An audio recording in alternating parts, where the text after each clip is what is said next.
Namaste students.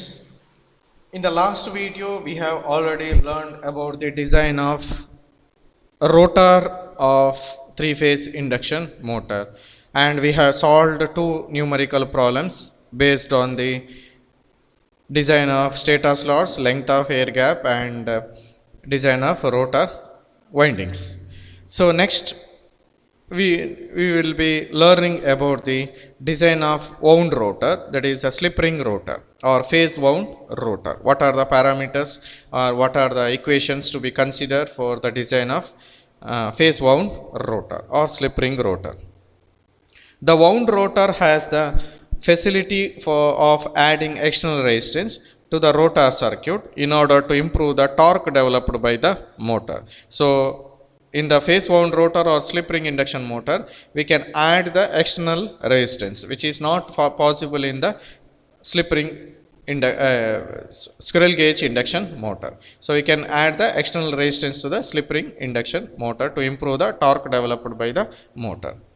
The rotor consists of laminated core with the semi-enclosed slots and carries a three-phase winding. So similar to that of squirrel cage induction motor, this rotor also consists of laminated core and having a semi-enclosed slots which carries the three-phase winding.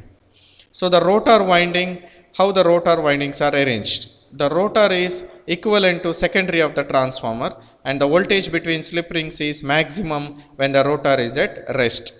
So when the rotor is not rotating or the induction motor is at rest, the voltage between the slip rings, so there are three slip rings will be present, so the voltage between the three slip rings will be maximum. So we can compare the stator of the induction motor to the primary side of the transformer and rotor of the induction motor to the secondary side of the transformer. The rotor voltage on open circuit between the slip rings should not exceed 500 volts. At the open circuit voltage, the rotor voltage should not be between the slip rings at the open circuit should not cross 500 volts for small machines where hand operated starters and switch gears are employed. For large size machines, the voltage between the slip rings can be up to 2000 volts. For small voltage machines, the voltage between the slip rings can be up to 500 volt. For large size machines or large voltage machines or large size machines, you can have the voltage up to 2000 volts. For the induction motor, the turns ratio is given by ER divided by ES. ER is the rotor voltage divided by the stator voltage, which is given by the ratio rotor winding factor into number of rotor turns divided by stator winding factor into number of stator turns. So that is the equation. So rotor turns per phase, from this you can calculate TR is equal to, this is in case of slip ring induction motor. So rotor turns per phase, TR is equal to kWs into TS into ER divided by kWr into ES. So this is the rotor turns per phase in case of slip ring induction motor. So the rotor ampere turns is assumed as 85% of the stator ampere turns. Normally we will be considering that rotor ampere turns is around 85% of the stator ampere turns. So we will consider that rotor ampere turns equal to 0.85 times the stator ampere turns. So rotor ampere turns is IRTR, which is equal to 0.85 times the IS into TS. So hence rotor current IR is given by 0.85 into IS into TS divided by TR. From this particular equation, we can find out the rotor current IR equal to 0.85 into IS into TS divided by TR. The current density for rotor conductor is assumed same as that of stator conductors. Whatever the current density which is there in the stator conductor, same current density will be assumed for the rotor conductor to find out the area of cross section of rotor bars. The range of current density in the rotor is given by 3 to 5 amps per millimeter square. Therefore, area of rotor conductors AR equal to IR divided by delta R. So, delta R is the rotor current density, which is considered as a 3 to 5 amps per millimeter square. So, area of the rotor conductor is given by AR equal to IR by delta R. So, next we need to find how to find out the number of rotor slots in the slip ring induction motor. Whatever the discussions made on choice of squirrel cage rotor slots are also applicable to the choice of wound rotor slots. So how to choose the number of rotor slots in the squirrel cage induction motor? So same procedure is applied for the in case of selecting the number of rotor slots in the slip ring induction motor. So there is no difference. For wound rotors, the windings are always three-phase winding and they are star connected. So in case of phase wound rotors or slip ring induction motor, the windings are always three-phase windings and they are connected in star connected at one end, and the other three ends are terminated on the three slip rings mounted on the shaft. If you remember the figure which is shown in the earlier or the initial of this particular module, so one end of the windings are connected in star connection, correct, and the other three ends are connected on the slip rings, three slip rings mounted on the shaft. Since the windings are three-phase windings, the number of slots should be such that balanced winding is obtained. So you should obtain the balanced winding since they are in the three-phase winding. Generally, windings with integral number of slots per pole per phase are used for the rotor. In case of phase wound rotor also, there is a integral number of slots per pole per phase are used. Now, coming to the rotor teeth, dimensions of rotor teeth. So, you can see the figure here. So, the current distribution in the rotor winding. So, here the rotor which is shown here. So this is the shaft, so shaft of the induction motor. So this is the rotor teeth, you can see here. So this is the stator teeth, so the direction of current which is in the outward direction. So here the current will be in the inward direction, correct. So this is in outward direction, so the direction of current will be in the stator winding. So this is the white color, air gap is there, and this is the stator winding, correct. So this is the rotor yoke part of the rotor, you can see here, and this is the rotor teeth or tooth, you can say singular word, that is the tooth, that is the this white color is the slots, other than the white color, correct. So this gray color is normally rotor tooth.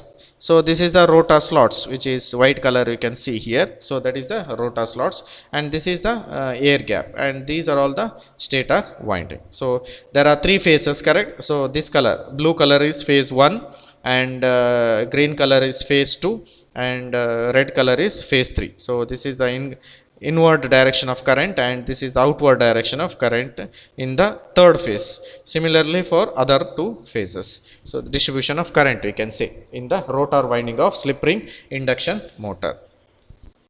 The width of the rotor slot should be such that the flux density in the rotor does not exceed about 1.7 Weber per meter square. The flux density in the rotor slot should not exceed 1.7 Weber per meter square. So you need to design the width of the rotor slot should be such that, so we have to consider the flux density in the rotor slot, and it should not be above 1.7 Weber per meter square.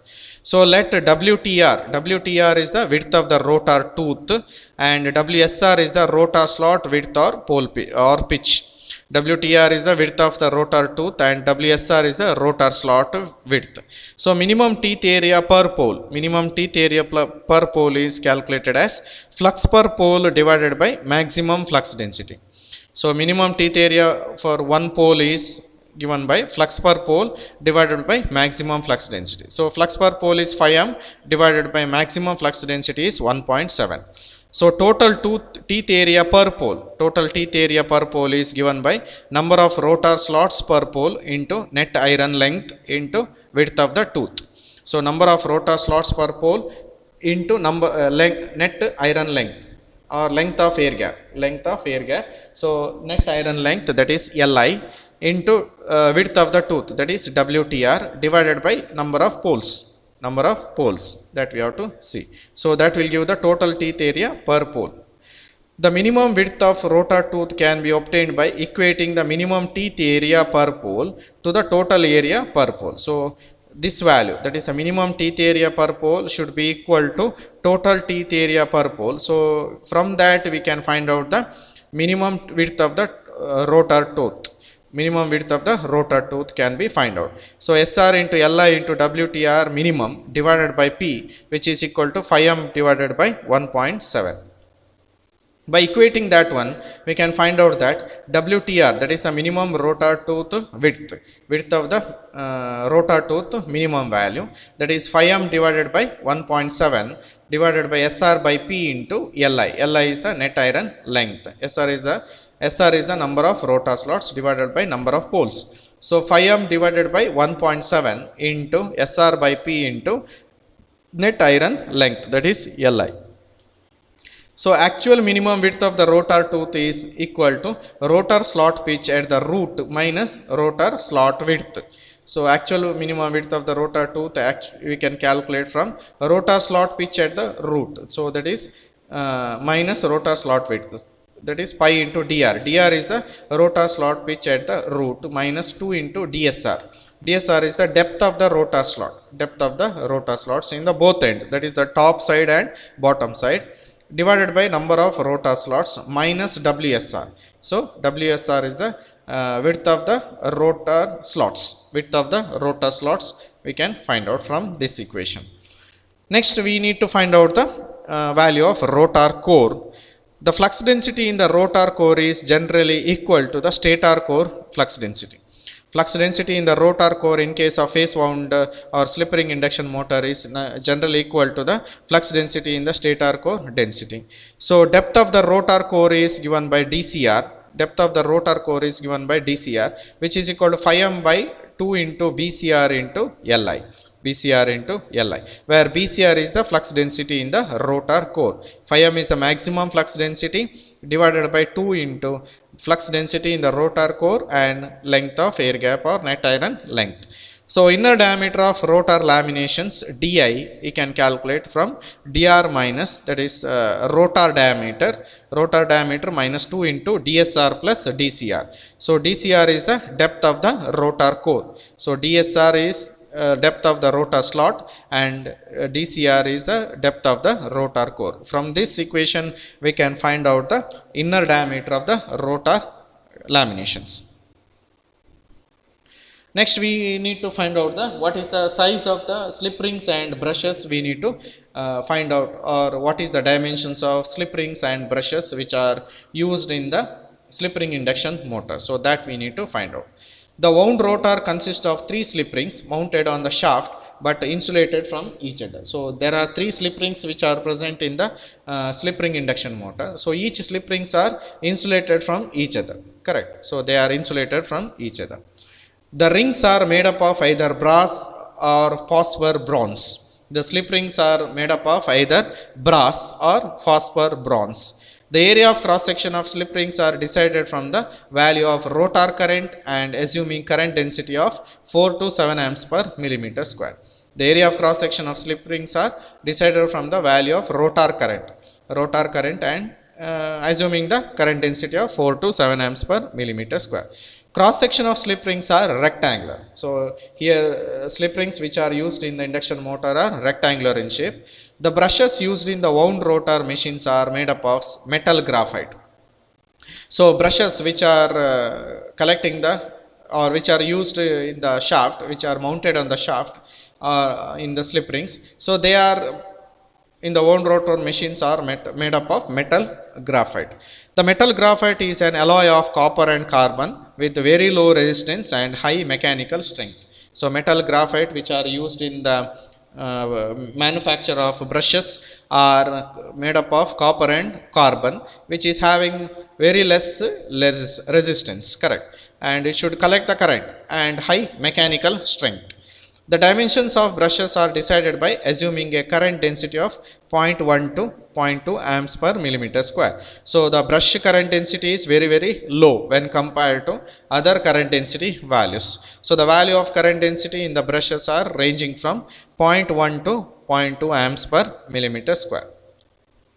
Now based on this one design of slip ring induction motor, so it is also one of the important question, what are the parameters, or explain the design of slip ring induction motor. So based on this one we can solve the sum of the numerical problems. So that is problem number 1.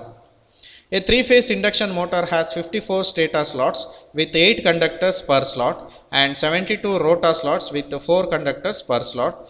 Find the number of stator and rotor turns. Find the voltage across the rotor slip rings when the rotor is open circuited and at rest. Both the stator and rotors are star connected and a voltage of 400 volt is applied across the stator terminals. So slip ring induction motor has 54 number of stator slots with each slot contains 8 conductors, correct, and 72 rotor slots with 4 conductors in each slot. So we need to find out the number of stator and rotor turns. Find the voltage across the rotor slip rings when the rotor is open circuited and at rest. So you need to find out the voltage across the rotor slip rings when the rotor is at open circuited and at rest. So both the stator and rotors are star connected and a voltage of 400 volt is applied across the stator terminals. So first we need to find out the stator current per slot, that is ZSS, which is given by 6TS divided by number of stator slots. So stator turns per phase TS is given by ZSS into SS divided by 6. So from this you can find out the stator turns per phase. So 8 is the number of conductors in stator slots, correct, and 54 is the number of stator slots divided by number of poles, that is 6. 6 is the value. So we can say that stator turns per phase TS is equal to 72. Next, rotor conductor per slot, that is ZRS, is given by 6TR divided by SR. SR is the number of rotor slots. Rotor turns per phase TR is equal to ZRS into SR divided by 6. So ZRS is the number of rotor conductors per slot into 72 number of rotor conductors are there, which is given in the problem. So divided by 6. So you will be getting 48 is the rotor turns per phase. So we assuming that stator winding factor should be equal to rotor winding factor. So it is always we have to assume that rotor winding factor equal to stator winding factor. So we have turns ratio of induction motor equation which is given by ER by ES is equal to KWR into TR divided by KWS into TS, which is equal to, since these ratios KWR and KWS values are same, so we can say that it is TR divided by TS. So ER by ES is equal to TR divided by TS, correct. So rotor EMF at a standstill, so it is open circuit and the rotor is at rest, it is given in the statement of the problem. So rotor EMF at a standstill, that is ER is equal to ES into TR divided by TS. ES into TR divided by TS. ES is the stator voltage, which is the input voltage 400 into 48 is the rotor turns and divided by stator turns as 72. So with the root 3, correct, root 3. So this is the line voltage. ES is 400 is given as line voltage. So we need to find out the phase voltage. So 400 divided by root 3. 400 divided by root 3 we have to do, that is the phase voltage of stator into rotor turns is 48 and stator turns is 72. By solving this one you will be getting rotor EMF at standstill is 154 volts. Rotor EMF between the slip rings, that is a line value, it is given by root 3 into ER. Root 3 into ER, so root 3 into 154, so you will be getting 266.7 volts. So that is the rotor EMF between the slip rings, that is a line voltage. Next we need to find out, so that completes the design of the rotor winding. So we have already learned about the 3 steps, main steps, that is the 3 parts, that is the design of stator winding, design of length of air gap and design of the rotor winding. Design of rotor winding we have already learned in case of slip ring induction motor as well as the squirrel cage induction motor. So next we need to learn about the no load current or the no load current equations, or to calculate the no load current of an induction motor. The no load current I naught of an induction motor has 2 components, which is similar to that of transformer. First one is magnetizing current, that is IM, and loss component of the current, that is IL. Loss component of the current is IL and magnetizing current IM. The magnetizing current IM is 90 degree out of phase with the voltage, while the loss component of the current is in phase with the voltage, applied voltage. So we can say that magnetizing current is 90 degree out of phase with the voltage. So normal it is 90 degree out of phase with the applied voltage, and loss component of the current is in phase with the applied voltage. So magnetizing current of an induction motor is responsible for producing the required amount of flux in the different part of the machine. So the use of magnetizing current of an induction motor, it allows or it is responsible for creating the producing the required amount of flux in the different part of the induction machine. Hence this current can be calculated from all the magnetic circuit of the machine. So to calculate the magnetizing current, we need to consider all the part of the circuit of an induction motor.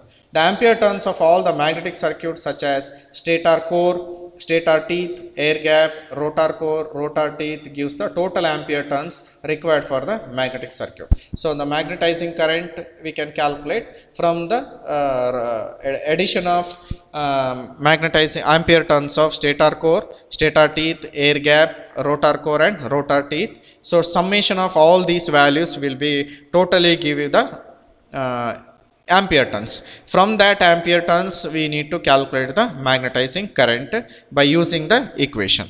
So first we need to calculate the ampere turns of these parameters, these positions or these parts which is mentioned in that one. Then we need the summation of all those ampere turns will give the total ampere turns of the total ampere turns. By using the equations we can calculate the magnetizing current. So magnetizing current per phase, IM we can calculate as 0.427 P number of poles, AT60 is the ampere turns of all the parts which are considered above. So these stator core, stator teeth, air gap, rotor core and rotor teeth is the ampere turns of all the summation of all the parts. So that will give the AT60, that is at a 60 degree of the number of 60 degree of the poles from the main cross sectional parts. Deviating from the 60 degree of the ampere turns at 60 degree from the main cross sectional part of the induction motor, that is a rotor. So divided by stator winding factor and number of stator turns. So where P is the number of poles and AT60 is given by ATG. ATG is the mmf for air gap.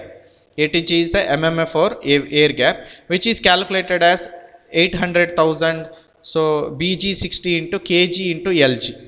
kg into LG. So kg is called as a gap contraction factor, which is gap contraction factor, and L is the length of air gap, and BG60 is calculated as 1.36 into specific magnetic loading. So normal equation to calculate the BG60, that is the gap flux density at 60 degree of magnetic flux line, correct. So which is equal to 1.36 into specific magnetic loading, that is BAB. So that together if you calculate by using this equation, you will give the mmf at the air gap.